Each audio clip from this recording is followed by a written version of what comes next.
Hey, morning. Welcome to Hobby Evolution, episode 612. It's the weekend. Happy Saturday. I see some people slept until 5:30, 6:30. I think I slept until 7. And then I just kind of vegged for an hour, and here we are. Dan was the first. What's up, Dan? Henry says Gesundheit.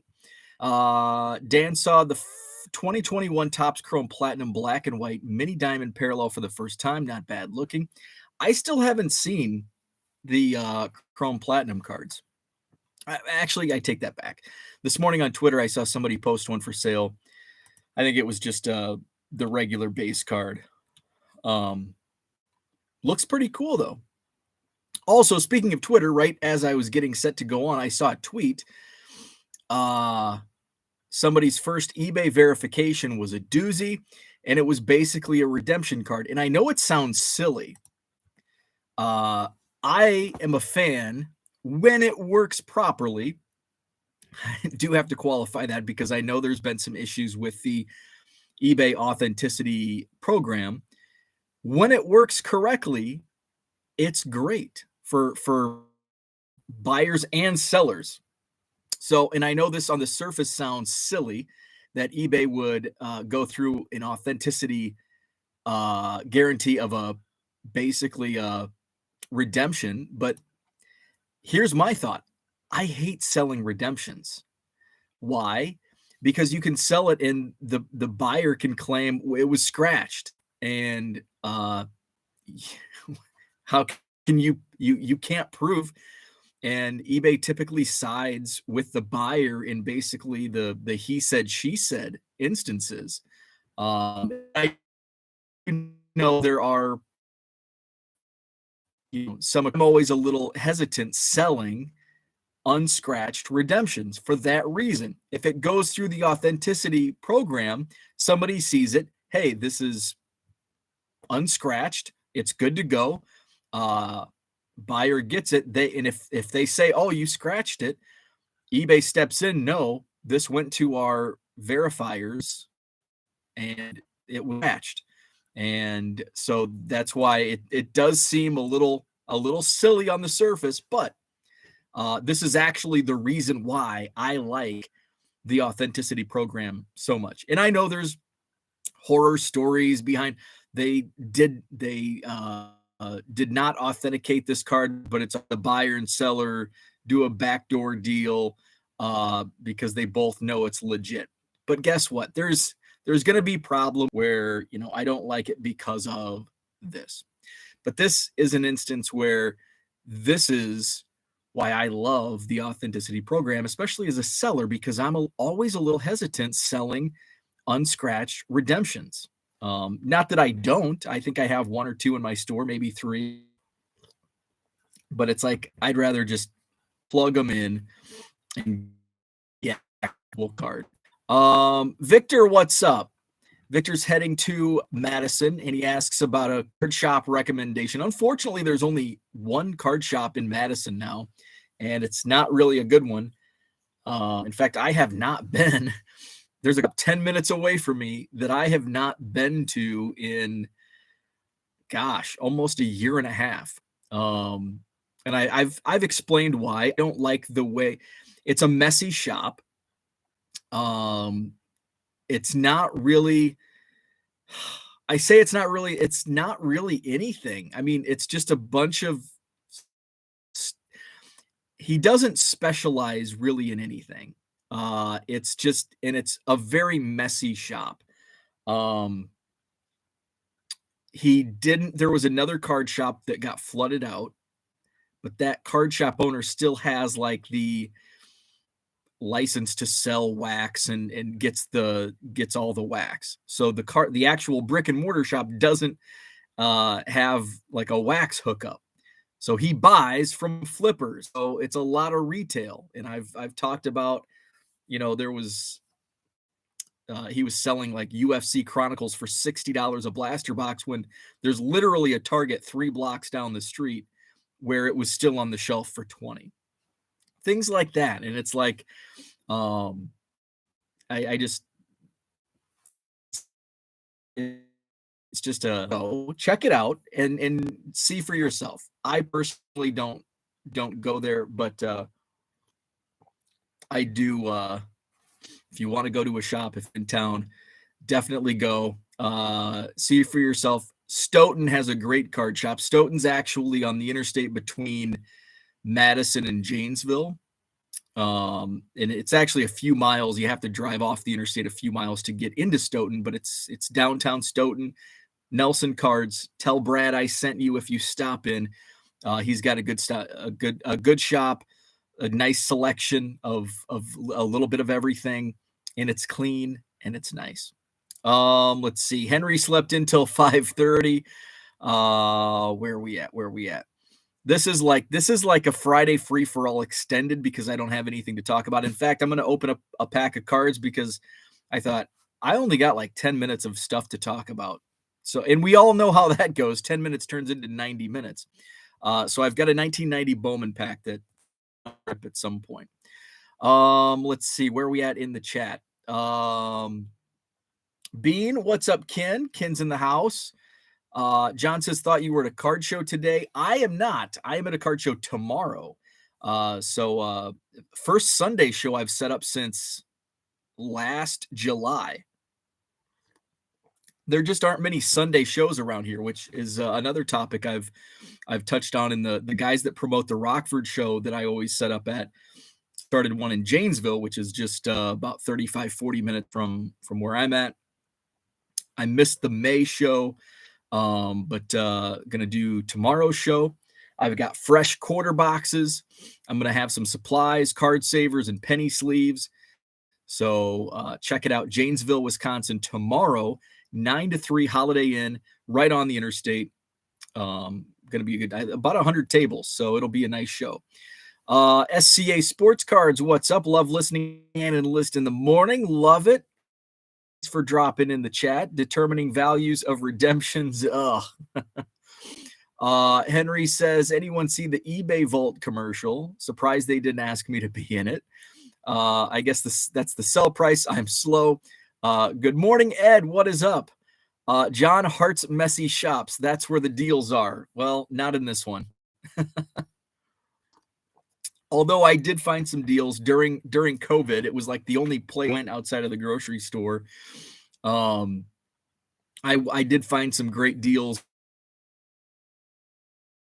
in his bargain boxes, but then he never updated. I think they were great deals because they had been in the bargain boxes for 5 years, and then they appreciated in value. And then there were some really crappy deals like that. Cards that were probably worth $5 in 2017 that should now be order box, but vice versa. Cards that in 2017 were worth $1 are now worth $30. So I did find some deals, but then he never updated. He never put fresh bargain box inventory out. So I just stopped going. Along with the retail stuff turned me off. He doubled his supply prices and I don't know his pricing, so I can't say his pricing went up, but I could find them much cheaper. And I'm all about, and hear me out, I'm all about supporting local businesses. But there's a certain point. It's like if I can get a bag of leaves for 50 cents to $1 online and they're $2 to $3 at the local card shop, I'm not really gonna buy those. And it became a point where when the bargain boxes weren't updated, there's no new wax and the supplies are 3x the cost that I can buy online. There's no need to go. But I do agree, messy, like and when I was at the Green Bay Card Show in May, there was a table in the corner, like caddy corner from where my setup was, and it was just a mess. And it just looked messy and awesome because that's where I love to dig through.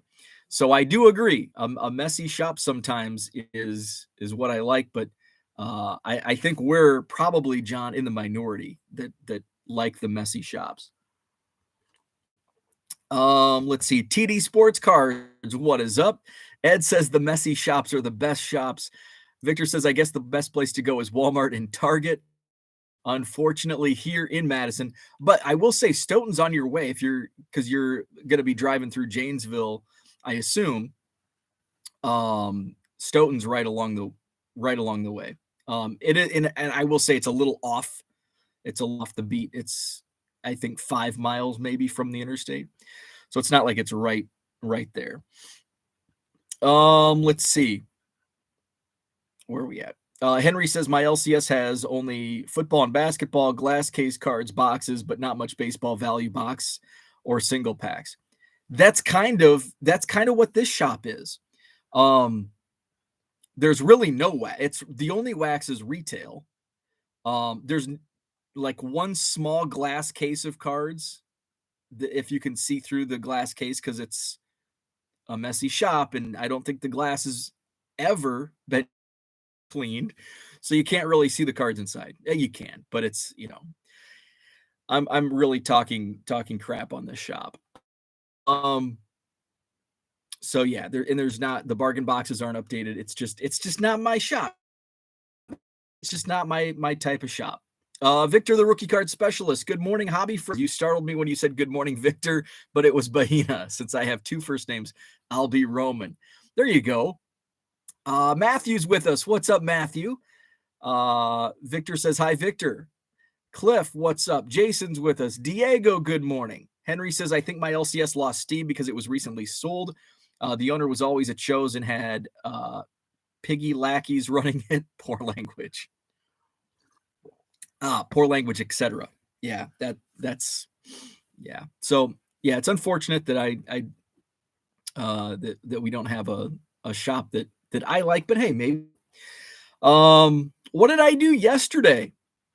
I did some shipping. I think I listed almost 200. I think I got close to 1,000 cards listed in my eBay store this week. So I'm inching closer to 15,000 in my eBay store active list. I think my experiment. So earlier this week, I decided to use a stock photo for some of like the set builder cards and see how that went, because and so I started with 1981, I think 1981 Topps football and 1986 Topps football, and you say, oh, that's the junk wax era and all overproduced and all that, but actually with football, those sell decent. And I started kind of with Bears cards, and maybe it was because it was all Bears that I was listing, so I was capturing that market, team collector market, whereas just throwing a few hundred random commons from those sets not taking hold. I've sold, I think, out of, I mean, it was probably 500 listings, but some had like 8 cards. So I mean, probably 2,000 cards on 500 listings, and I think I've sold 1 card. So, and I just used a bulk. I was able to list so many because I just used a bulk, a stock photo basically. And I think I've only sold 1 card. I'll have to double check. Pretty sure it's only 1 card. So I'm going to go back, and it's nice. And yes, the goal is to, and at one time it's no way, because what I'm listing, I could get to 50,000 listings, but I'm listing stuff like that's not selling. I want stuff. The goal is to make money, not have the most active listings. So I want to list cards that are actually selling, and balance where you have to keep working and listing to cover what you're selling. Where, yeah, I could list 81 and 86 Topps football singles all day long and get to 20,000 listings in the next few weeks, get to 50,000 maybe by the end of the year, but I'm not making any money. Like, that's the goal here. I got to make money, not have the most active listings. So that was an experiment. We'll see how it, I could list really fast. We'll see if they sell. And to this point, not really much action. So yesterday I went back to listing some baseball singles. I like what I listed yesterday because it's a hodgepodge of, there's some junk wax era stuff. I've seen Canseco's kind of move. What else? There's some new Bowman, some 2022 Bowman that I picked out of the bulk box. So a little bit of everything. in yesterday's listings. So had fun with that. But I think that's what I'm going to focus on. Get a couple hundred items a day, 100 to 200. But cards that are like I'm listing to sell, not listing to list. Because the goal is to move the cards, not to list the cards and let them sit. Let's see. Cooter says, good morning, all. I don't mind messy shops that still have some sense of order, but if they don't have items priced, I immediately leave. I agree with that. And it's not, and it's definitely a messy shop, but it's kind of like, I won't say dirty, but it's in between. It's more than like dusty, and it's just not like this room is a mess, but it's not a dirty mess. So, and I think there's a difference between messy and dirty, and this shop kind of leans closer to dirty. If I'm getting that, if I'm saying that, if I'm getting that point across, it's dusty, like the door, there's like caked up leaves inside the doorway. It's just, I don't think it's had a good clean ever. John says 81 to 86, not junk wax. It was pre-junk, post-vintage, gets pumped in. I agree. And football didn't really have a junk wax until till what? When was football junk wax? Like 89, maybe 88, 89, probably when because football and basketball was post baseball. I think you could, and the term junk wax is very subjective. I know some people say anything in the 80s was, or post 81 was junk wax in terms of baseball. I consider it, and again, my opinion, I think it's a very subjective, it's not black and white. I think with baseball, I'd say 86 is probably when, maybe 87 for sure, based on my experience of finding 87. Like everybody has 87 tops. Every collection I buy, there's a complete 87 top set. So definitely 87, maybe 86. But then Fleer and Donruss really weren't overproduced at that until 88 for sure. 88 Donruss was overproduced. Or I guess that's a subjective word too. But yeah, football, I think I was just generally saying B1 86. I think many people kind of assume if it's 80s, it's junk. 80s and 90s, it's just kind of lumped in. It's guilty by association because it was produced in the same decade, where if you get down to brass tacks, no, it's not junk wax, but many people assume since it was produced in the same decade as 88 and 89, it falls in line with junk. What's up, Zach and Porter? Saying hi, but we'll need to watch on replay. I do, however, see Keating's note about junk wax era. Per usual, he is right. 87 is how there you go. 87. When it comes to baseball, I would say 87 is a good starting point. 87 to 93, I think is the height. And then I think it's subjective around those years. And that, again, my opinion. And then I think football, basketball, you can start at 89. Boom Slang's with us. What's up? Where are we at? DR, good morning. Yesterday, my 250 auctions were reactivated. I went through my 5,100 buy it now listings and converted to auctions at a price I would like if it sold at one bid. Very nice. Henry says LCS is like an eBay store. Stale inventory is the kiss of death. It is. And I'm learning that from a dealer standpoint at a card show, where it's not a kiss of death, but I see my sales decrease because I'm adding new stuff, but generally speaking, it's old. It's okay. So here's what I'm trying to get at. I have 15 my table of baseball basketball quarter boxes. I can add a couple thousand. So 15 times what? Say 2,000 per box. That's 30,000 cards. If I add 2,000 cards in there, it's a blip because people see 28,000 cards they saw last month. So that's why this show tomorrow in Janesville, that's why I'm basically bringing out all new boxes. The cards that have been at shows I haven't had out in several months, so at least it's somewhat fresh. But there's only maybe 5,000 out of 3,000 plus that I'll be bringing. So people and I know that I'll make probably hopefully it's a holiday weekend. It's kind of up in the air. I know I didn't go, but I know they had a great turnout for the Sunday before Memorial Day. We'll see how Sunday before 4th of July goes. But I think my sales, and I'll have supplies as well, and I think I'll be able to move some supplies, which will help. I'm gonna do $5 my slabs. I'm bursting them out, $5, $5 junk slabs, and they're not really junk. I'm gonna bring them down just so I don't forget them, and I don't have many left. So I'm going to have these. This is a show special only. So if you are interested, there's going to be shipping and stuff. But Jordan loves Sage. And I mean, it's stuff like this. And this, I didn't realize BCCG, do they still grade?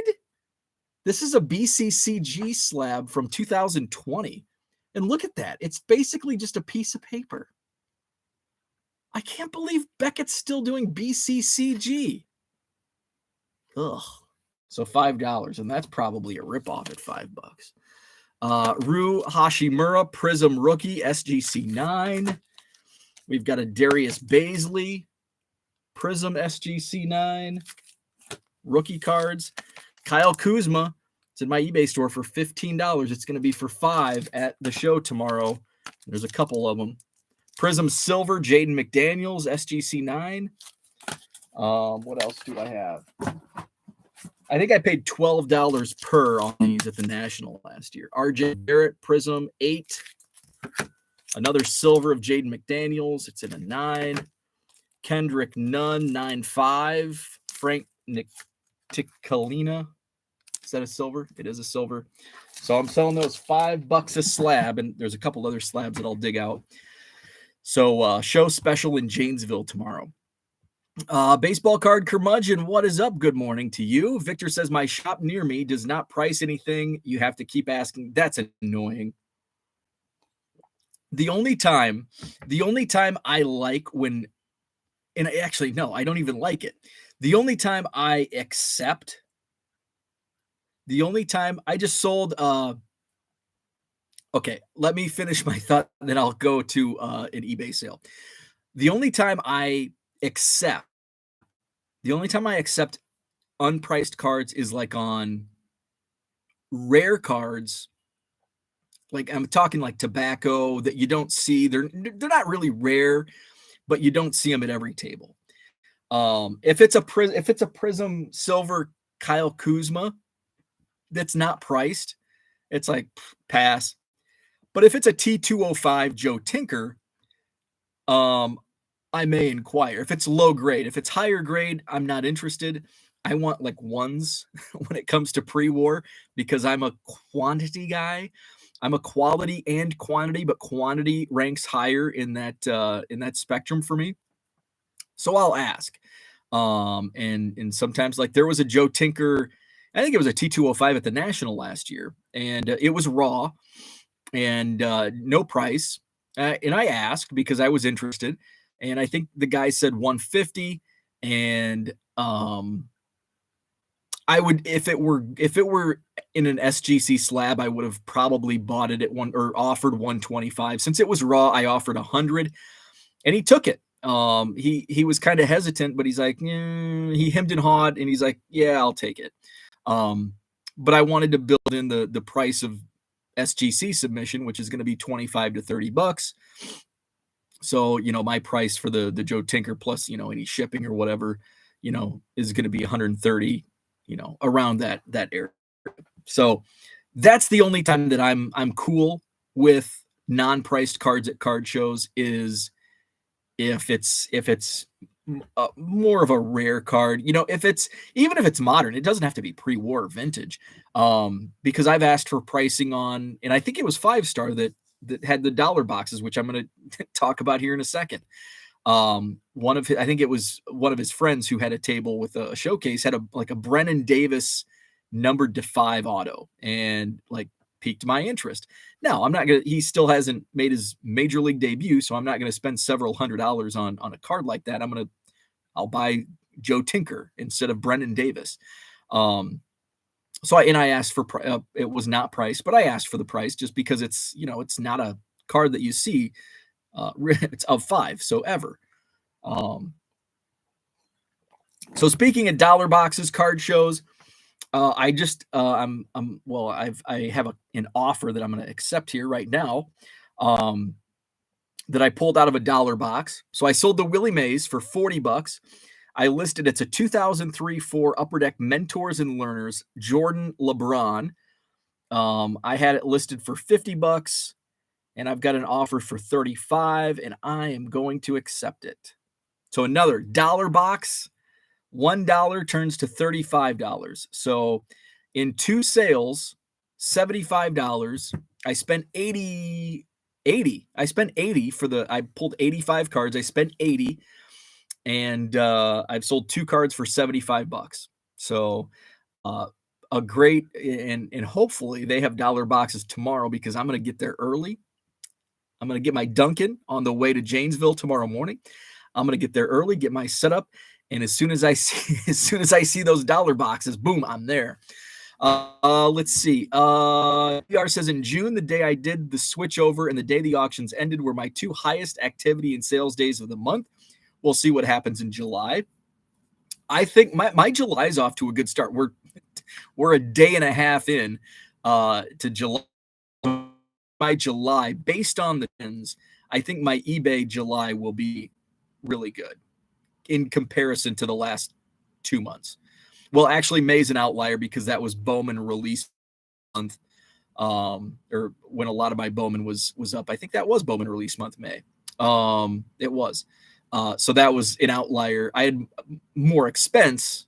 I had higher sales, but I also had higher expenses. Let's see. Baseball card curmudgeon says junk wax is 90 for football, 88 for baseball. Let's see, where are we at here? Victor, the rookie card specialist. I hate the term, actually. Mass-produced era, more respectful. One man's junk is another man's treasure. I get it, but it's just kind of like it's just a word to not. And I know words can hurt, but I mean, it's just. I love junk.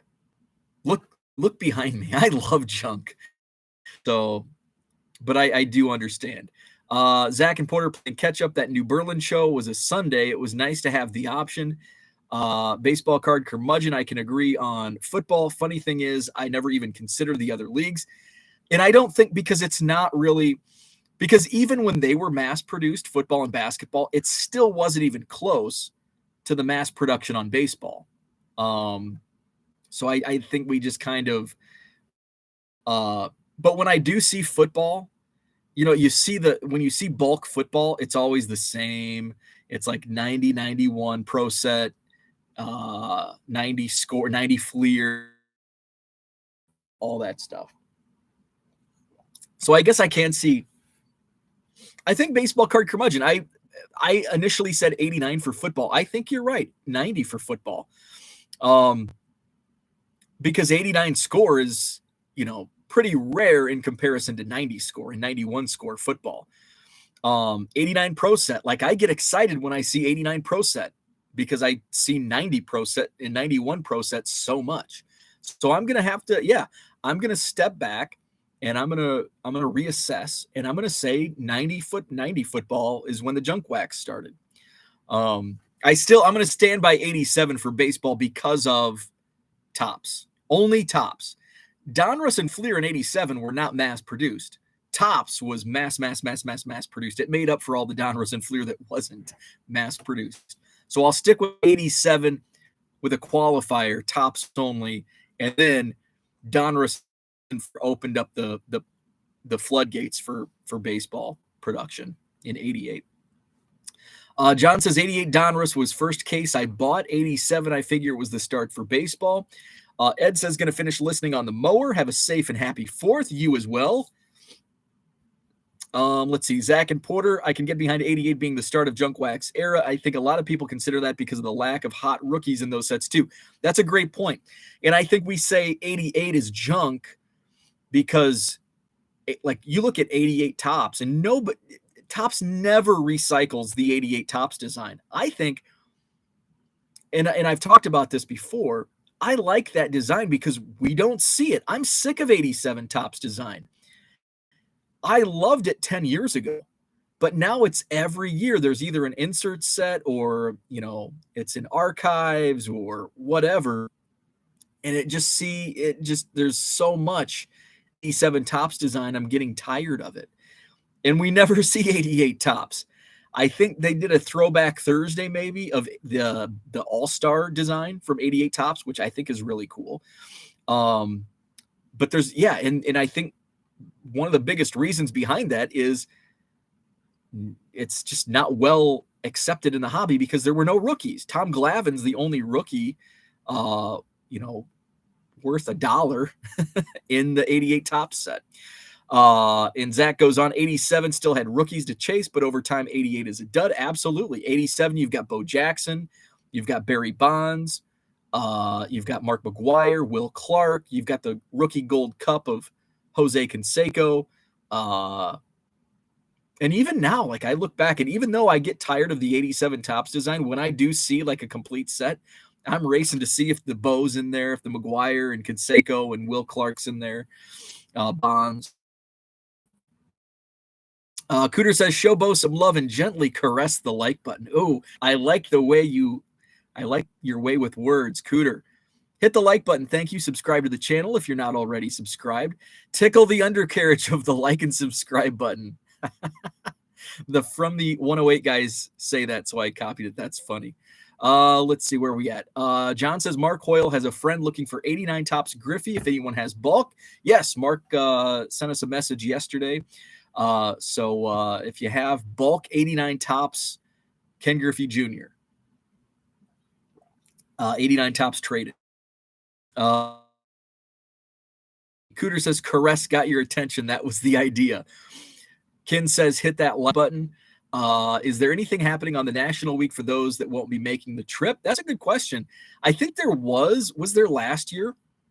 I know there was something in place in 2020 because there was no National. I'm not sure if that was rekindled in 2021 or not. Let's see. There's Dan. Dan's Boomslang says it's a term of endearment, and I assume he's talking about the Junk Wax era.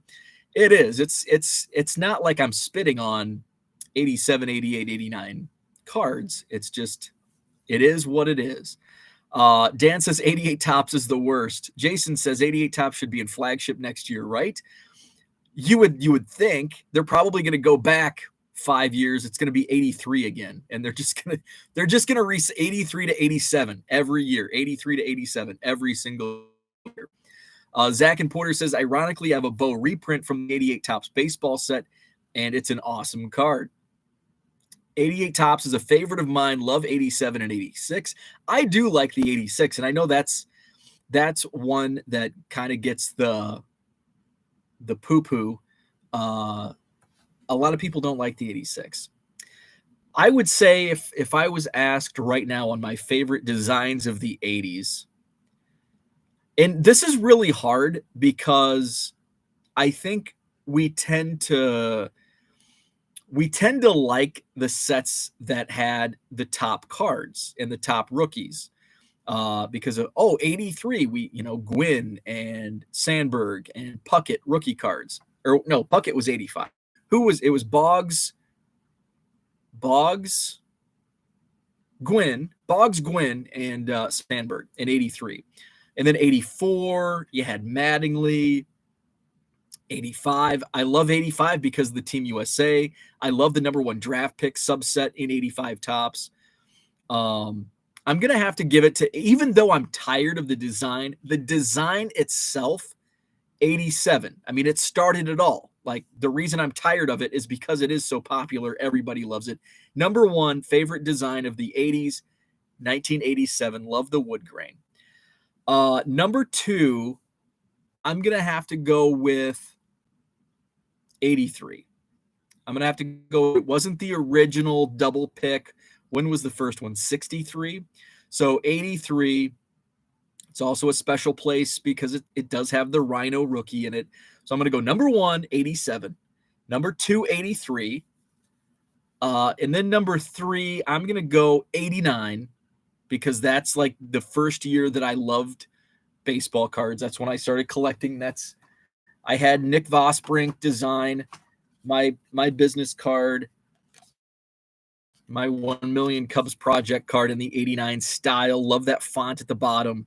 So I'm going to go 89, number three. Number four, I'm going to go number four. I'm going to say 85 tops. And I think that's because a little biased because I love the subsets in 85.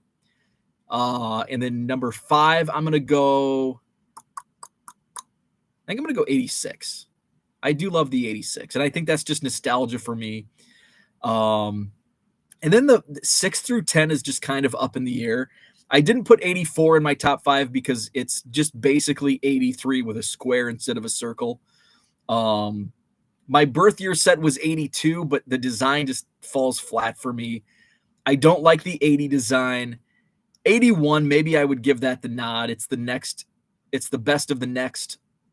So 81, I would say number 6. Here I am talking up 88, and I like the design. 88's definitely on the back five for me. It's down there. I'd probably rank it above 80, though. I just don't like the 80 set. And I'd probably rank above 82. I don't like the 82 design. So I'd probably put 88 design like 7 or 8 on my list. So, and that list would probably change tomorrow. Let's see. Where are we at in the chat? Let's see. Fun fact. Biggest chase of the 87 tops was Ruben Sierra. A true story. Yeah, Ruben Sierra was super hot. Who else was hot in that? Was Corey Snyder? At one time, Corey Snyder was Pete Incaviglia had a rookie gold cup in there. Kevin Mitchell was another one that was hot at one time. Now, I don't think it released because I wasn't collecting 87 tops at release. But I do know, like in 89 and 90, some of those cards, Bobby Bonilla was, here we are the day after Bobby Bonilla Day. He was a hobby darling in the late 80s, early 90s. So I can't remember. I don't think I have any 87 Beckett's lying around. Maybe I do, but it would be fun. I have all of my Beckett's in one tub. So I'm going to go run to the other room. It's Saturday. Hobby Hotline doesn't start for another hour and 8 minutes. We've got some time. We're just hanging out. I'm going to go grab my Beckett box tub and see if I have any 87 Beckett's, and we can talk about what was hotter, maybe 88 if that's the early. So I'll be right back. Chat amongst yourselves.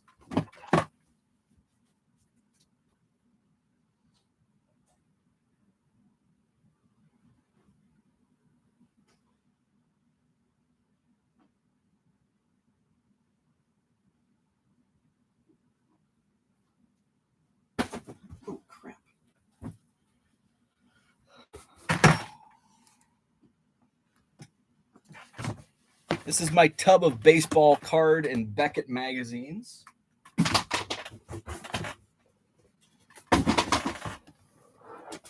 Oh, shoot. Oh, that's heavy.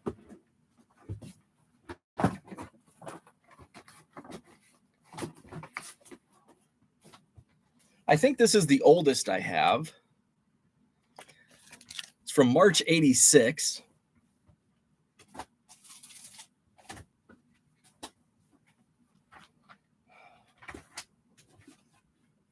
And most of them are baseball card magazines. I don't have too many Beckett's. But I wanted a Beckett so we could see the hot list.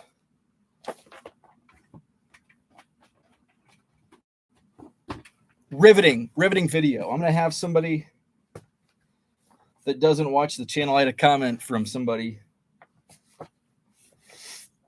They said, geez, the whole video is about Doritos. Screw you, guy. These are like all 88, 89. I have the complete run.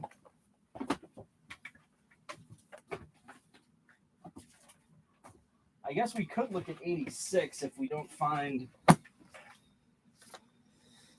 Oh, 96. I don't have too many from the mid-90s either. 89, 94. Here's a good one. Here's a throwback. Baseball Collector's Quarterly from 1975. I actually bought that on eBay because here's December 87, so that's close enough.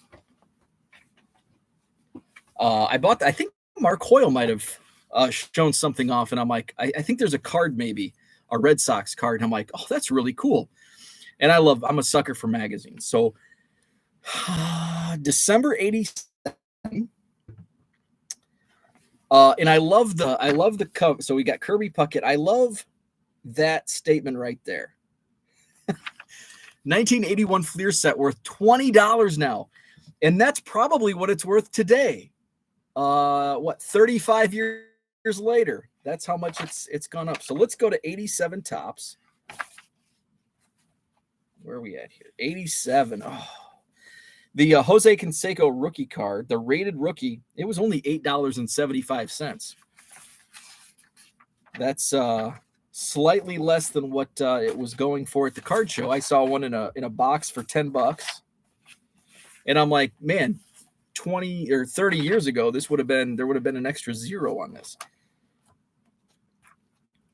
So Topps, there's Topps. I skipped over it. So 1987 Topps, the complete set, and this is from Baseball Card Magazine. $2. Rubra, oh, nope, that's the record breaker. Bobby Thigpen went for 25 cents. Wally Joyner, $2.25. I think that was a rookie gold cup. Let's see. Devon White, 90 cents. The Bo Jackson was only $1.50. Bo Jackson was less than Wally Joyner, significantly less. Corey Snyder, $1.75. Corey Snyder and Wally Joyner more valuable than Bo Jackson in December 1987. The BJ Surhoff was $1. The Ruben Sierra was $1. So Corey Snyder and Wally Joyner were more than Sierra. Mike Greenwell was only 25 cents. I know he must have came on later. He must have had a big year in 88 or 89 because I remember Mike Greenwell selling well. The McGuire was $2. Well, he had that great. This was $2. The Will Clark was only $1. He must have came on the next year or so. The Mattingly base card, $1.75. The Canseco Gold Cup was $2.25. And those are all the cards over $1. Wow. So this is from December 1987. How about that? So that was fun. Let's see. Where in the chat?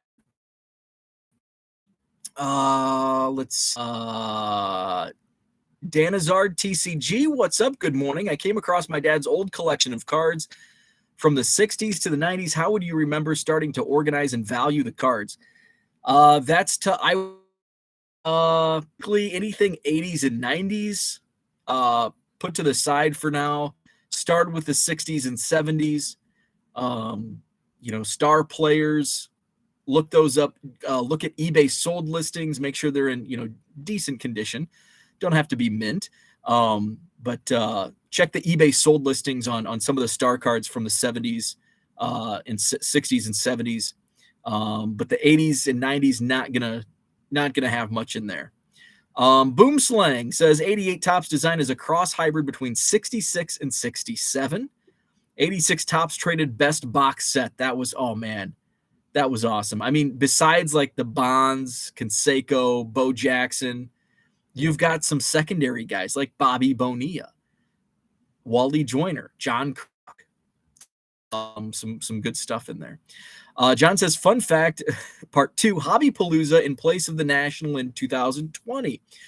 This time last year, we were debating whether 2021 National would take place. We've come so far in a year. You know, we really were. We really were. Well, I think by this point, we knew the National was going to happen a year ago. But I think like it was because the state of Illinois, the state of Illinois was pretty strict on gatherings during COVID. And I think it wasn't until like June 3rd of last year that Illinois backed up their restrictions. And it was a question mark if the National could be held because of the state restrictions on public gatherings until June 3rd. And then I think by this point, it was the debate was, are we going to have to wear masks? And I think there still was was there a mask? Yeah, I think there was a mask mandate. Maybe not. I can't remember. I think there may have been one, but nobody really abided by it. It's 85. Where are we at here? Cooter says, every time I see 86 Topps, I remember opening a box at 86 National, looking for the box hit Cecil Fielder. Yes. Let's see. John says, I own that 80s card show trademark. Reach to my lawyers if interested. Ayo Rhino, what's up? Have you been experiencing slow sales on eBay? Actually, the opposite. I've had sales over the last probably week and a half. My sales are up. My listings are also up. So it kind of goes hand in hand. My sales are up, but so are my listings. My sell-through rate it's been dropping since last year, which I think there's no surprise in that, but it hasn't dropped off to an alarming rate. I think I'm still at 0.55, 0.56%. And that's even after adding, another 200 some listings last night. So that sell-through rate's still, plateauing, I guess. But my sales volume is up because my listing volume is also up. Now, if you're not listing on a consistent basis, your sales are going to drop no matter what, really. Cliff says Palmeiro. Yes, 87 Topps Palmeiro. What was the Palmeiro? And see, in 87, I don't think he was that hot yet. I don't think he had a good year until like 89, maybe 88. Where's Palmeiro? Let's see. I should know what number it is. Palmeiro. Paul Ossenmacher was 25 cents. Let's see. Palmeiro. I thought he was there's Belliard. Okay, I cannot find. Chico Walker was listed 15 cents. He was a Cub. I cannot find Palmeiro. I know he's listed. I'm just scanning too fast, or I don't know. You can find the number. Let's see. Pepino Man, Bonilla, and Cal Daniels in 87. 1980 is next. Stay in your lane. Stay in your lane mid. Let's see. They were drawing design inspiration from C8. Can you say swing and a miss? Pepino Man says, when I chat amongst myself in public, people think I'm crazy. Boomslang gave all my Beckett's to John over at Past is Alive, like 98 total. That's awesome. I will always pick up Beckett's if I can get them for like $1 or $2. Just for the nostalgia, and it's great content. Like I love reading old, and not just Beckett, but Baseball Card Magazine, which is a bonus because there's cards in there. Tough Stuff, although I don't like Tough Stuff as much as the others. JMF Collectibles, there it is. Tough Stuff. Any Tough Stuff magazines? Yes. Let's see. Here's one. You can tell the tough stuffs because they're freaking huge. So I've got one from September of 93 with, let's see, DiMaggio, MJ, Gretzky, and Petty. Images of greatness, why we idolize athletes. Oh, I'm going to have to go read this. I'm gonna put this aside, and this will be some reading. One of the articles, The Secrecy of Production Numbers. Did Wall Street kill the cards? This is going to be good reading. Tough stuff, 93. I'm going to read that. Let's see. John says, below me. I see what you did there. Man, I wanted to be a Beckett when I grew up. Pete and Cavilia might be on that 87 list. They must have been Cheetos guy, right? LOL, why no Cheetos talk? Pepito Man says the Cheeto hate in here is real. I love Cheetos. It's like one of my favorites. I think I was talking, that's what we were talking about yesterday. And some guy came in the comment section and was like, geez, a whole hour on Doritos. Let's see. Amy John's mouth was all about Doritos. Can you check to see if there's a rookie card definition in there? Oh, I certainly can. So this is December 87. This baseball card subscription, just $1.33 an issue. Okay, let's go to Topps. Oh, I saw Cub. Look, squirrel. 87 Topps. Skip the page. Let's see. What's the 87? Is it the McGuire? That's the one that everybody argues over. And now I can't find it. Let's see. Actually, no. In Baseball Card Magazine, there is not a rookie card definition. It's FC, which I assume means first card. Who has the FC designation? We've got some commons. BJ Surhoff has an FC. Jamie Moyer.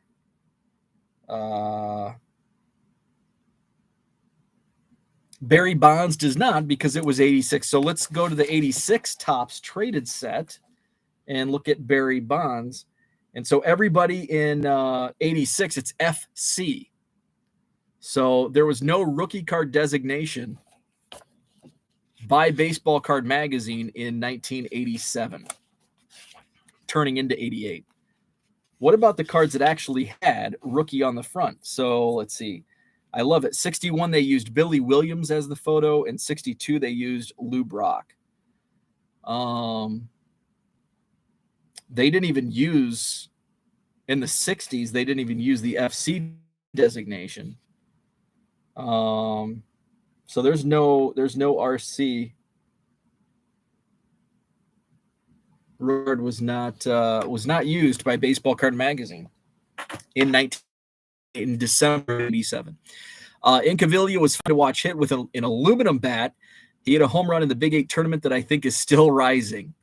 Boomslang said, and we as hobby experts know as much about today's cards as we knew then, right? DR says, I remember when a $2 card was a hit. If packs were 50 cents, one card worth. Exactly. Yeah. You're buying, in 1989, you pull a $1 card or a $2 card, and it's the same as today, pulling I guess we don't really buy packs much anymore. We buy, blaster box. So a $20 blaster box, if a hit would be $70, $80 card. And really a hit would be less than that. If I pulled a $20 or $40 card, it would be a hit. Cooter says, have you noticed no one has ever been able to make a decent knockoff of Cheetos? There is only one Cheeto. That's a really good point. It's a good point. Now there are some that get close, but it's just not the same. Looking forward to the 2047 Beckett with the sherbet craved ice data. What's the 87 Donruss or Fleer with maroonish border? Anyone know those? I'm not sure, but I do know Donruss made some like baseball's best, I think, or highlights. Ricardo, what's up? Herman says, scrolled up to see if it had been said yet. Good morning, Hobby World. Herman got it in. 55 minutes later, Raffi wouldn't have needed steroids if he had stayed in Wrigley. Absolutely. So let's talk in junk wax. Oh, by the way, I'll share a story. My neighbors were out, not Frank. I haven't seen Frank in a couple days. Neighbors on the other side grilling, and I took the dog out. My dog likes to run into other people's houses when the doors open. So I went over there. I was chatting with my neighbors, and he works for a beer distributor. And all of a sudden, he goes, "Hey, I got something for you." And he comes back with like arms full of beer, and I'm like, "New favorite neighbor." Let's open some. 90 Bowman. This is why you don't eat the gum. Look at this. I don't know. I don't want to. That's enough to make you throw up, right? This is why I recommend you not eat the gum. There you go. I don't want it to fall off onto my keyboard. So we're going to gently toss that into the garbage can. So 90 Bowman. We're going to open some 90 Bowman. Don Mattingly. You know what? Let's do a little fun experiment. And I'm going to find a Beckett from September of 1990. Old Ricky Henderson. Let's look up the values of these cards. Don Mattingly, the art card or whatever it is. So 90 Bowman. It looks like they listed the entire set. Oh, this is the sweepstakes card. So it's not listed. So we'll call it a dime. Common players since FBCs, which I think is, well, they're not numbered, so call it a dime. Chet Lemon, he's a common. $24 is what the set. Chet Lemon, common player, 5 cents. Eric King, another common, 5 cents. Bill Pacoda, another common, 5 cents. Mark Langston, another common, 5 cents. I think this pack was through. Says, I think Rich you are going to start sending the dog there more often. Yeah. Tim Leary, another common, 5 cents. Kirk Gibson, he may be listed because they list like every player, it seems. Card number 97, 8 cents. Marquise Grissom, this is like a rookie card, I think. 90 Bowman Marquise Grissom, card number 115, 50 cents back in 1990. 50 cents for Marquise Grissom. That's the hit. That's how much the pack cost. Frank Viola. He might be an 8 center. Let's see. Number 122. Oh, he's a dime. Frank Viola is actually listed. 10 cents for Frank Viola. Here's a rookie, a draft pick, Paul Coleman. What do you think? Let's put the over-under at 25 cents. Over-under 25 cents, 90 Bowman, Paul Coleman. This is from the September 1990 Beckett with Ricky Henderson on the cover. Card number 199. Over-under 25 cents. Ooh, it's close. Paul hit the over. 30 cents. 30 cents for Paul Coleman. Mike Moore. I'm assuming he's a common. I'm going to check because he did not make the list. 5 cents common. Wes Gardner. Ooh, we've got some stickiness, which is going to give us a good gum stain at the back, though. Wes Gardner, I assume he's a common. He's a common, 5 cents. Andy Nezelek. Rookie card, card number 3. I'm going to say 15 cents. Card number 3. Ooh, only 8 cents. First Bowman card is the designation he gets. First Bowman card, they were using the RC logo or the RC designation. Oh, we've got double gum stain. We've got Tommy Herr. He might be an 8 center. Nope, not listed. He's 5 cents common. And oh man, look at this Todd Zeile. Todd Zeile, we've got Gumston City. Todd Zeile, He's definitely listed. I'm going to say 25 cents for Todd Zeile. Card number 193, Todd Zeile, my prediction, 25 cents in the September 1990 Beckett magazine. Card number 193. Oh, $1. $1. Marquise Grissom and Todd Zeile, $1.50. And then a bunch of commons. $1 for Todd Zeile. Holy cool. Well, not $1 anymore because he's gum stained. But if it wouldn't have got wet and all gummy, would have been a good pack in 1990. Marquise Grissom and Todd Zeile, we would have been like, oh my God, Todd Zeile, Marquise Grissom. So that was fun. September 1990 Beckett. So I'm going to wrap things up. I'm getting the connection unstable message.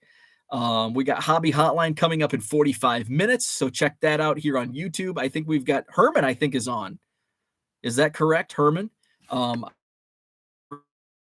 Received a tweet that I've got to read here.